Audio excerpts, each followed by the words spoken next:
And we're back. If you're just tuning in, this is Third Coast Radio. I'm your host, Kamikaze, the Kingmaker. And as promised, I'm in the building with the cool kids. I am in the building with Dreon Santana, House of Mars, you see, and Kayla Renee. And we got that boy, Scottie Pimpen. Okay.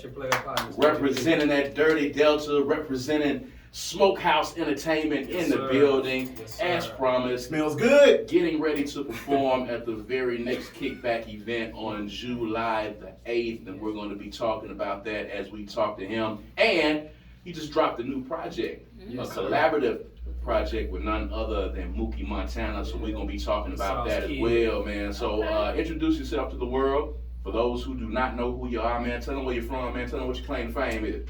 Hey, it's your player partner, the Smokehouse Entertainment architect, Scottie Pimpen. I represent that Smokehouse Entertainment. I'm originally from Louise, Mississippi. That's in the Delta region of Mississippi. I've been living here in the Jack over 20 years, so, you know, this is where I got my base of operations. You know, just focus on, you know, putting out quality music, you know, by talented artists. That's it, man. Louise, Mississippi, in the Delta. All of our listeners up there in the Delta, in Louise, and Belzoni, and Indianola, and Greenwood, Greenville. Yeah. You know what I'm saying? Shout Midnight. out to Love City. Yeah. You know what I'm saying? Love City is what you call Louise, right? Yeah. So shouts out to everybody listening to us in Louise, in Love City right now, because of course, you can hear us in all 82 counties. You can hear us all across the state of Mississippi right now. So shouts out to everybody listening to us in the Delta, man. So you were here, you just dropped a new project.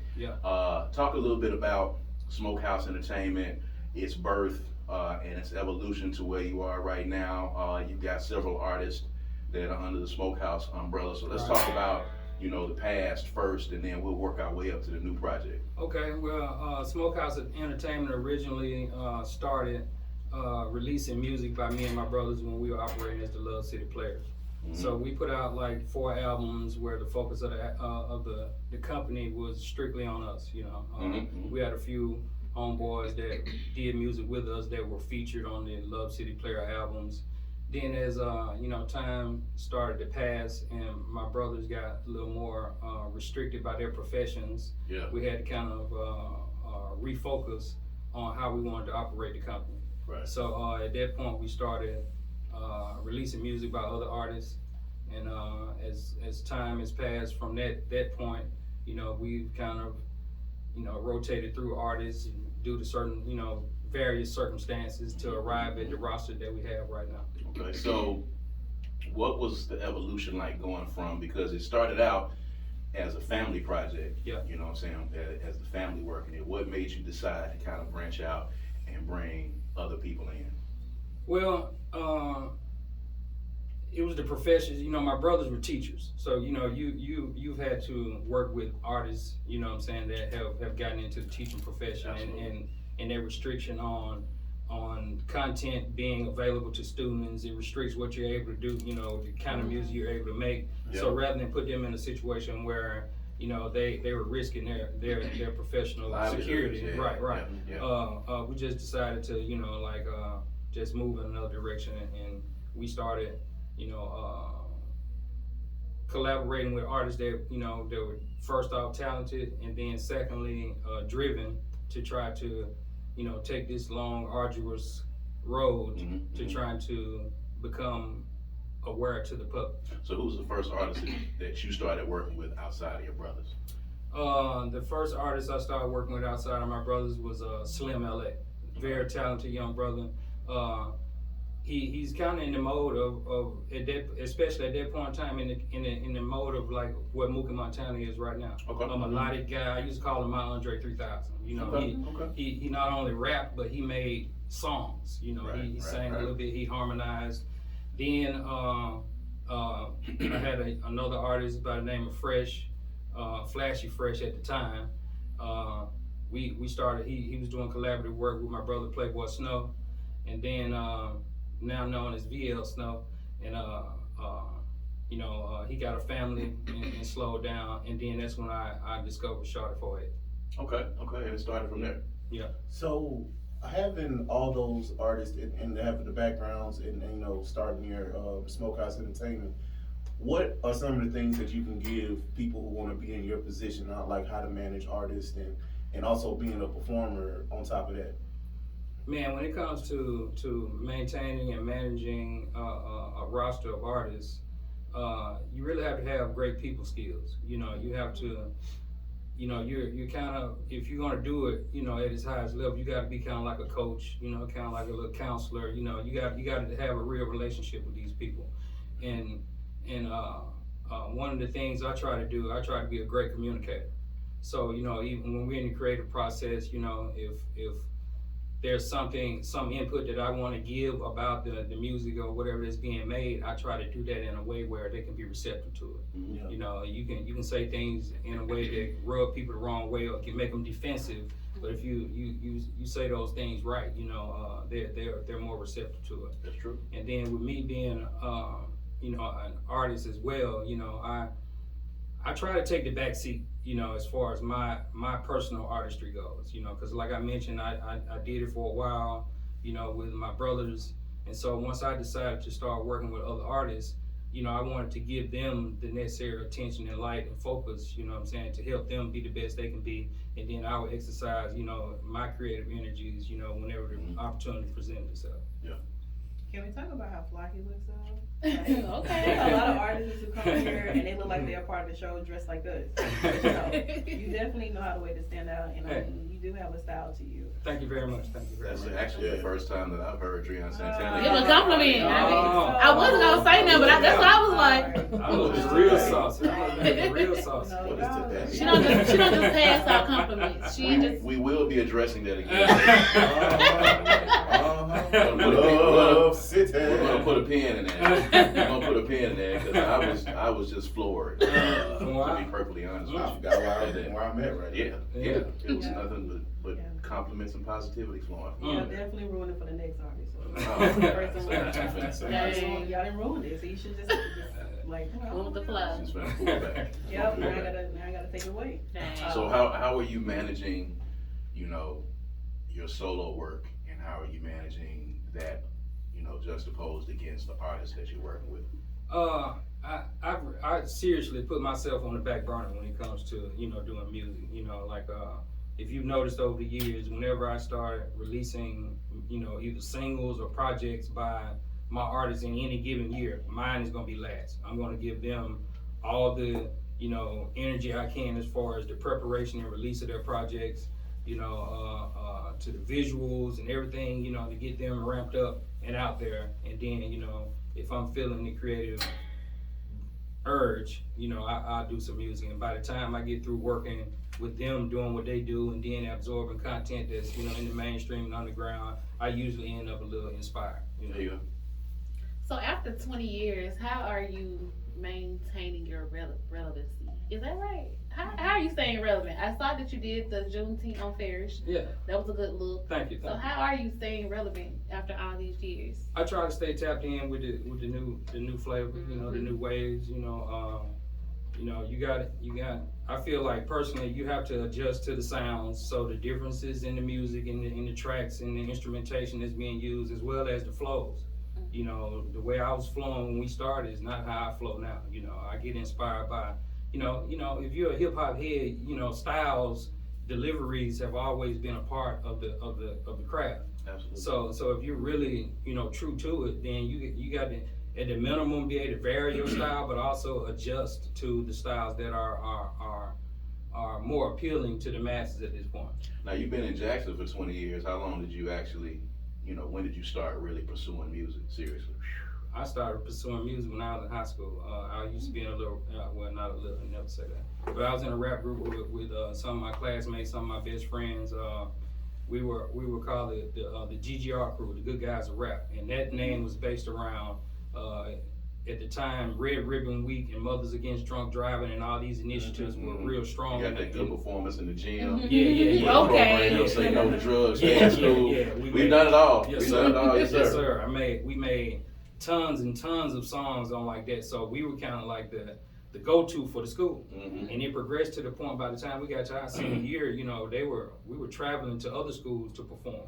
And we came up here to Jackson to perform at an event. It might have been at the Coliseum, but you know, it was kids from all over the schools. And the ultimate, you know, the crescendo to what we were doing was when we got chosen to do music for a statewide tape on that content, and we recorded it at USM. So that was our first time actually recording in a real recording studio. You know what I'm saying? The school even drove us there. So we went to school. We went to school that day. They put us on a little bus that morning. We went to Hattiesburg, recorded, and came back. Wow. We got to get these kids motivated for the Yes. state test. What do we need to do? Call up the good guys to rap. We got to get the good guys to rap on this, guys. It's a fantastic idea. That's it. That's what he said. It's a great idea. And they took them down and it went from there. And the crazy thing is, it lucked out that there was I guess there was an alternative group at the time. You know, there was a group of high school guys that could rap. They were called the Committee, but they rapped uncut rap. You know what I'm saying? So they kind of, it was a dichotomy there, where they were arch nemesis. Yeah. We used to battle and all that stuff. Like that, you know what I'm saying? So, but we were all friends. But yet and still, though, from a rap competitive standpoint, they were, you know, the Committee, the hardcore group. We were the good guys of rap. You know, these clean cut guys, and so it was just that little energy. Friction. Yeah. I mean, you got to have it, man. It's the sport. It's Right, the right, sport. right, So, right. talk about this new project with Mookey Montana. How did that come about that y'all decided to put this collaborative project together? Man, it was really all Mookey Montana, man, to just be 1,000% honest. You know, I was in the mode where, you know, I released Boss Mode a couple years ago. That's my last album. And so, you know, I'm kind of falling back and I'm trying to plan and strategize, you know, getting everybody's music released since we were coming out of that COVID break. Because the COVID deal kind of messed up the flow heavy because we were moving around. Remember, I had did the tour where we had like 7 dates, you know, from Baton Rouge to Memphis, you know what I'm saying? And we were moving around, but when COVID hit, it messed it up. So, you know, I released the project and then we putting out everybody else's music. Then Mookie hit me one day. He was like, hey man, we should do a collaborative project like Birdman is doing with Youngboy. That's when that artwork came out. And I was like, okay, well, I'm with it. And then a few weeks went past and he just started sending me music. And you know Mookey Montana, Mookey Montana, like he's nonstop with the creativity as far as he's recording something every day. Like he has endless songs. Right. So, you know, he picked all the beats, he did the hooks on all the songs, you know, so all I had to do was rap.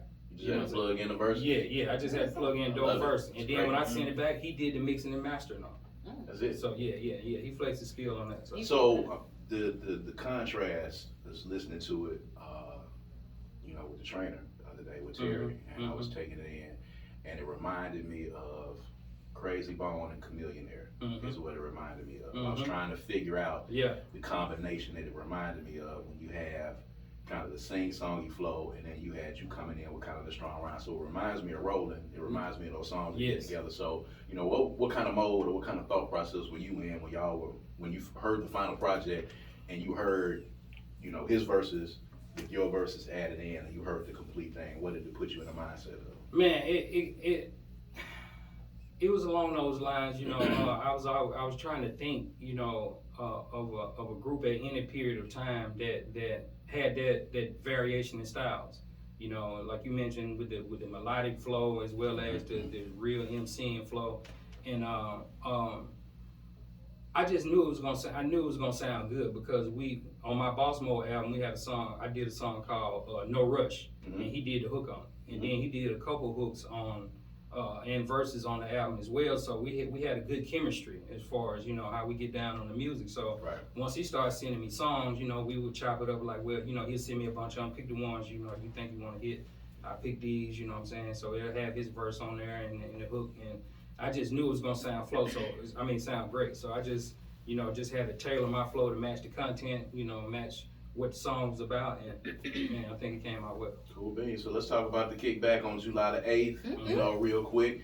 You're going to be on stage, man. You're going to be bringing the whole Smokehouse Collective. You're going to be bringing part of the Smokehouse Collective because you got people that are coming from different parts of the country. Yeah. So what can they be expecting from Scottie Pimpen and the Smokehouse Entertainment family at the Kickback on July the 8th? Man, you can expect different styles, you know, all types of music. That's one of the things I tried to focus on as I was, you know, coming into, you know, joining forces with the artists that are on the team, is that nobody sounds alike. So everybody has their own flows, you know, like we got Remedy and Shawty 4A, who are both female MCs, but they're their approach to the artistry is a little different. You know, Shawty 48 is real rugged when it comes to the guys. You know what I'm saying, with her content and how she gets down.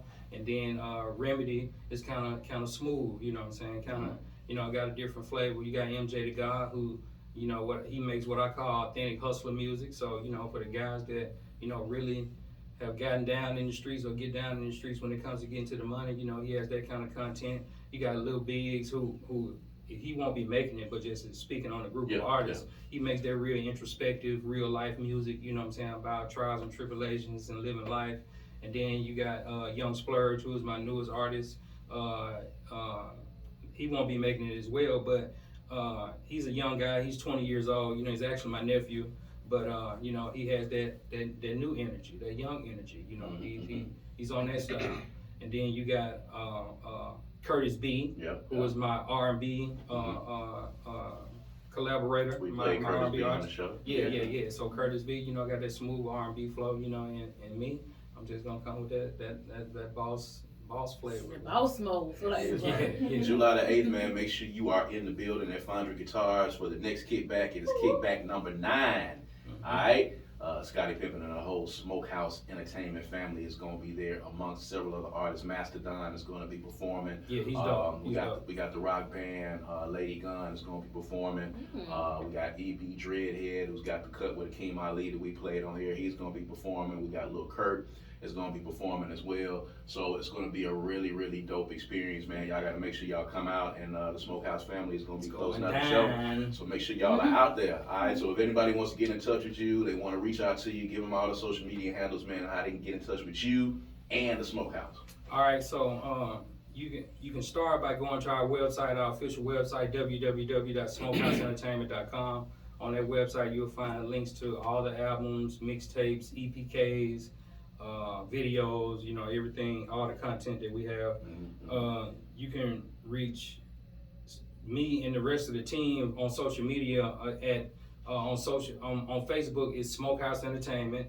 On Instagram it's Smokehouse Ent, and I think on Twitter it's Smokehouse_ENT. Okay, there it is, man. Scottie Pimpen in the building, man, representing that Smokehouse family, man, representing that dirty Delta. Make sure you come out July the 8th to check it out at Fondra Guitars at the next Kickback, man. I think the last Kickback we had, number 8, was probably one of the biggest kickbacks that we had, one of the most packed kickbacks that we've had, man. So we're glad that the folks are digging the independent scene and the independent music and the artists that we are bringing to y'all over at Fondra Guitars. So the event, we just gonna keep chugging along, because that's what we do. We're giving these independent artists opportunities, man, to be able to come out and do what they do. You're gonna have some of that Love City gear? Yeah, definitely. Yeah. So he's gonna have some of the Love City gear, man, available to purchase. Definitely. Out there that night, man, at Fondra Guitars. So come out so you can get you some merch as well. All right, this is Third Coast Radio. We'll be right back.